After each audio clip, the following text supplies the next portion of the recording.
మనం వచ్చేసి భాషా భాగాలు గుర్తించి పట్టికను పూరించండి. మా ఊరి చెరువు గట్టున సంగమేశ్వర దేవాలయము ఉంది.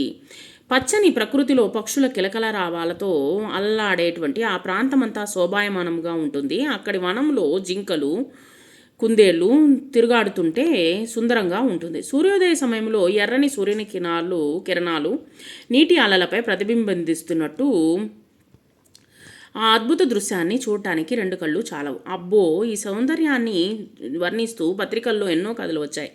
ఆ కథలు చదువుతుంటే మనసు ఆనంద డోలికల్లో తేలిపోతుంది కదా అంటూ ఇక్కడ మనకు ఒక పారాగ్రాఫ్ ఇవ్వడం జరిగింది.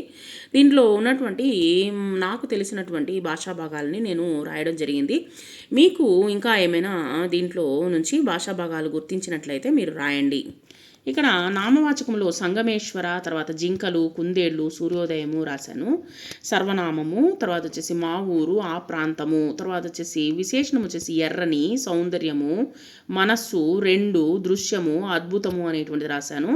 తర్వాత వచ్చేసి ఇంకా క్రియలో వచ్చేసి వచ్చాయి, తేలిపోతుంది, తర్వాత వచ్చేసి ఇంకా ఉంటుంది కూడా రాయొచ్చు అనమాట. తర్వాత వచ్చేసి అవ్యయంలో వచ్చేసి అబ్బో, కదా, అక్కడి అనేటువంటిది అవ్యయం కిందకి వస్తుంది.